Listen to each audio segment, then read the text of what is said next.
kembali lagi dengan di my YouTube channel Khalizah Panggabean. Few moments later. Oke, di video kali ini saya akan menjelaskan tentang teori sastra.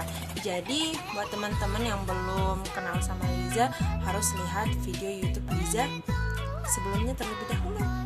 Oke, jangan lupa like, subscribe, and comment.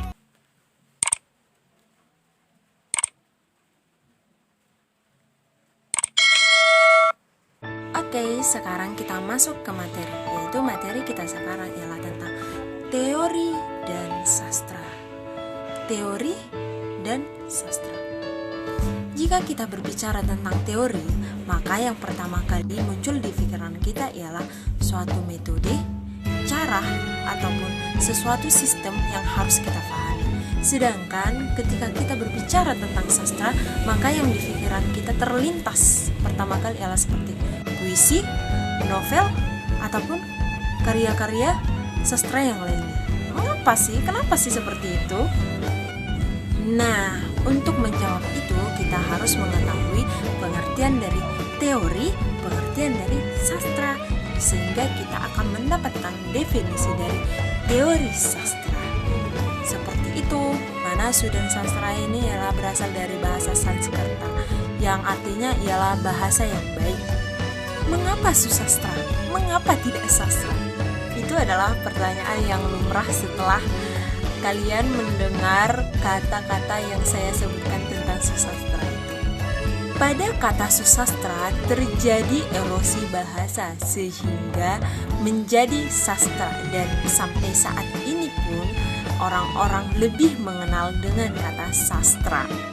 Jadi dapat disimpulkan definisi dari teori sastra ialah bahagian dari ilmu sastra yang mencakup 3 aspek. Yang pertama, sejarah sastra. Yang kedua, teori sastra. Yang ketiga, kritik sastra. Ini adalah 3 aspek yang saling berhubungan. Mengapa saya katakan demikian? Karena Anda tidak akan dapat memahami sastra jika Anda tidak tahu sejarah sastra. Anda tidak akan tahu mengkritik sastra jika Anda tidak mengetahui teori dan sejarahnya. Dan Anda tidak akan sempurna membaca sastra jika tidak membaca sejarah dan teori, dan juga begitu pula dengan kritiknya. Intinya, jika kita berbicara tentang karya susastra ini, kita itu harus mempunyai ilmu. Kita harus tahu sejarah sastra, kita harus tahu membaca kritik sastra, dan juga kita harus menguasai teori sastra. Kenapa sih kita kalau belajar sastra itu harus ke teori dulu? Ini adalah pertanyaan yang sudah sangat sering kita jumpai. Kenapa sih harus belajar teori dulu? Karena agar kita tidak salah. Oke, sebagai contoh kecil.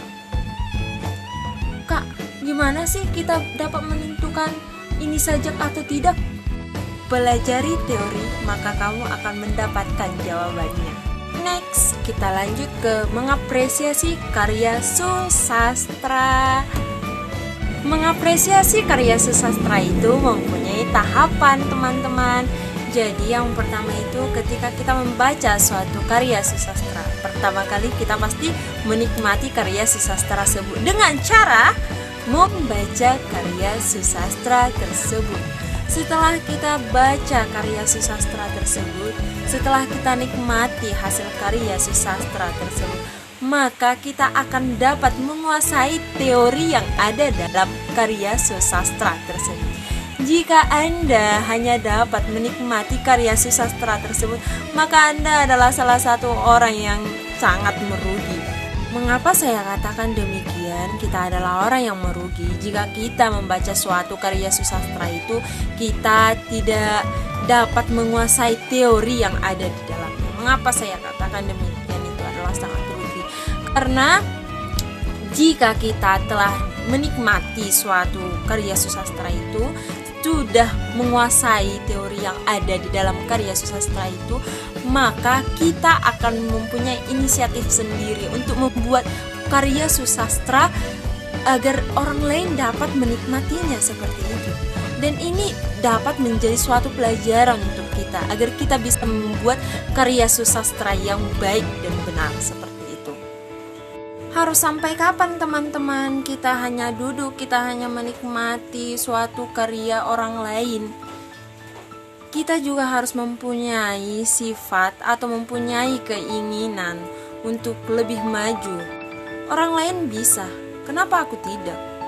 Jadi, jika kita telah menikmati suatu karya sastra, maka kita juga harus dapat menguasai teori yang ada di dalamnya, sehingga kita dapat membuat karya sastra yang lebih bagus lagi.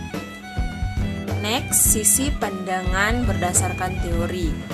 Yang pertama, pandangan atau penglihatan terhadap karya sastra itu sendiri. Jadi, fokusnya itu hanya untuk karya sastra itu sendiri. Yang kedua, berbicara dengan karya sastra dengan asbabun nuzulnya atau lahirnya suatu karya sastra itu. Jadi ini masih berkaitan dengan penulisnya, karena penulisnya lah yang menulis suatu karya itu, sehingga hanya dia yang mengetahui apa yang terjadi di masa lalu, sehingga dia dapat menuliskan kembali sebagai karya sastra. Yang ketiga yaitu melihat dari sisi pandangan seorang penikmat atau pembaca.